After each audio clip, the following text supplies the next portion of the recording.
The country's newly confirmed attorney general is signaling there will be very little daylight between the Justice Department and President Trump. Todd Blanche, who was confirmed a little more than a week ago, was asked flat out whether the department will act independently from the White House. This is how he answered.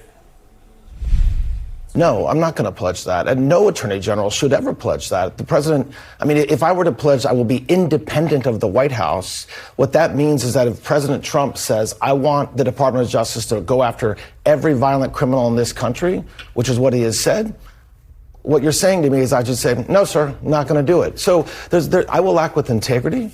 Our prosecutors will act with integrity. We will prosecute without fear or any sort of favor. With us now is Sarah Krisoff, former federal prosecutor for the Southern District of New York. And I have to say, he treated that as a false test, right? He was saying that independence from the White House means that I can't prosecute violent criminals. What is the right distinction there in your mind, Sarah? Yeah, I mean, he's just twisting words, right? I mean, the Department of Justice has a long history of independence from the White House, and that's critical for the operations and legitimacy of the Department of Justice. They cannot do their job properly if they are involved in politics and instructed by the president and the people working close to him on who or who not to prosecute. And so this lack of independence is hugely important, and really, we should all be worried about that. And what message does it send? And you've worked in these U.S. attorneys' offices before. What message does this send to the federal attorneys and FBI agents around the country? So we're in a situation right now where the roles of the Department of Justice, the roles of the FBI and other DOJ law enforcement agencies have been decimated. The career folks who have been there for many years, who have the institutional knowledge, the experience to bring complex prosecutions, are scared or they have left. So we're in a situation where our law enforcement agencies are simply not operating properly because they are scared of retribution from the White House, or they're scared of retribution from the people above them at the DOJ, or they have simply left because they have pursued other opportunities given the circumstances they are working under. And just very quickly on this front, what is an appropriate level of contact between the White House and the Department of Justice? Because Todd Blanche, again, it's sort of a false choice, because pure independence is not what I think a lot of people are talking about when they say the Justice Department, the Attorney General, should display some independence from the White House.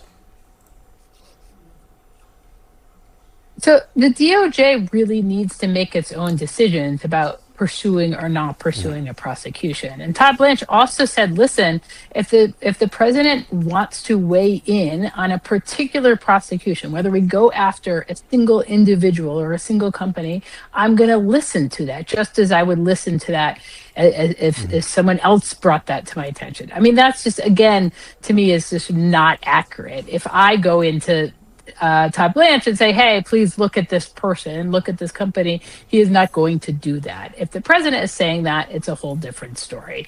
And so they're just really, the idea of the Department of Justice is you put in folks who have a lot of experience and capability and incredibly good judgment, and you have to let them do their job independently. I will say, and we'll play this sound here, Todd Blanche claims the president is not telling him who to prosecute. Listen. There is this extraordinarily false narrative that the president wakes up in the morning and calls me and says, Todd, go prosecute X or Y. He does not do that. He has never done that. He will never do that. And so if there's something that he wants to do, but he needs to know that there's a challenge or that we can't do it, of course I will tell him. All right, I don't know if the call in the morning is doing a lot of work there, or the fact that maybe the president pressured Pam Bondi and not him, but the president absolutely put out messages on social media telling Pam Bondi that she should go after James Comey, Letitia James, Adam Schiff. There is something of a record of this, isn't there?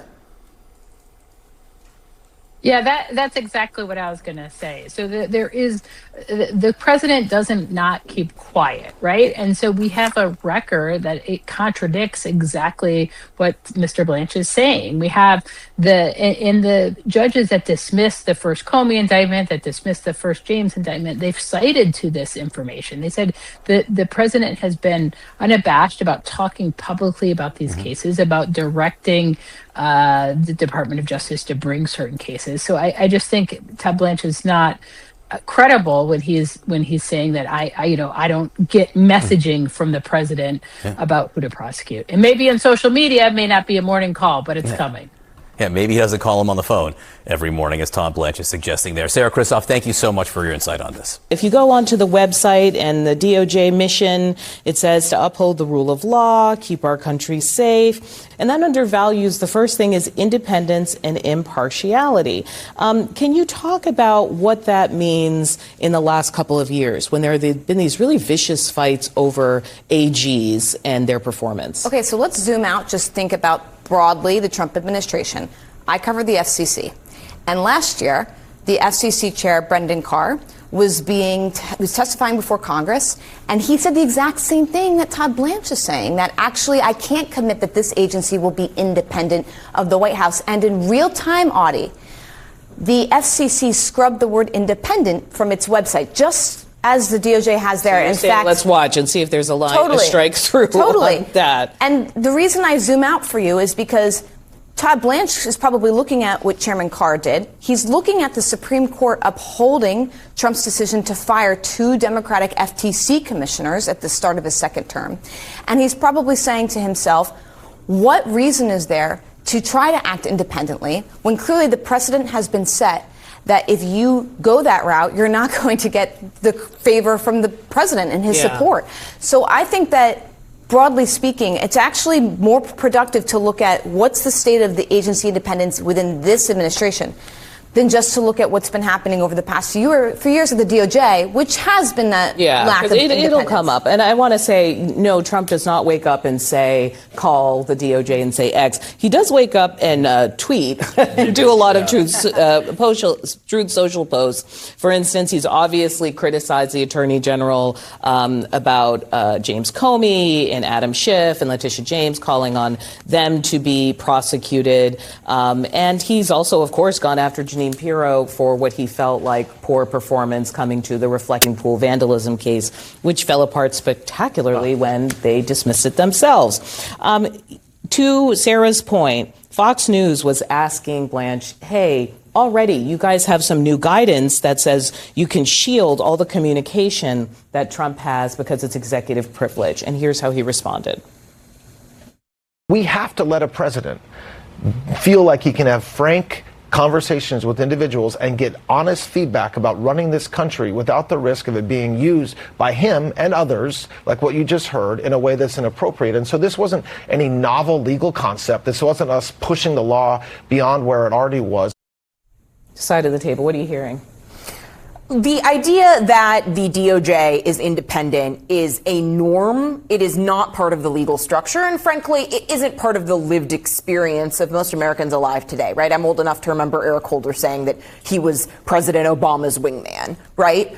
The real issue for critics of Blanche is that the official policy of this administration is the unitary theory of the executive, and the Supreme Court upholds that, right? The Supreme Court has made pretty... The executive has a lot more power than you all are used to, and it means it's in charge of all the things under the executive. Correct. The idea that there are these semi-independent kind of agencies is something they're trying to draw back on. You already look uncomfortable. But I mean, this is what we mean when we talk about weaponizing the judiciary and weaponizing the rule of law in this country. The president should not be even having any thoughts about directing the attorney general to use his or her powers So if it's a to norm, you prosecute like that norm. Americans. It's not just a norm. It's also in DOJ internal guidance. It's historic. It's post-Watergate reforms, because the idea that we'd have a president telling the attorney general to be his or her personal lawyer means that we undermine the rule of law in this country. That's why the attorney general is not the secretary of justice. It's the attorney general. It's different. What's the response to the voter who says, I actually thought through my taxes, et cetera,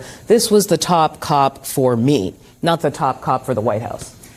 Frankly, inflation is the issue that put Trump in the White House, and it's the issue that is dragging down his polling, right? Affordability, inflation, I think you don't think they look at this and see a kind of corruption with the deal about weaponization fund and Donald IRS? Trump's been the main character of American politics for 11 years now. Okay. I don't think, I think this is kind of the same old criticism. And obviously we all see, you know, if we're in the weeds of this every single day. We see the language changing on the website, and I do care about the norm, right?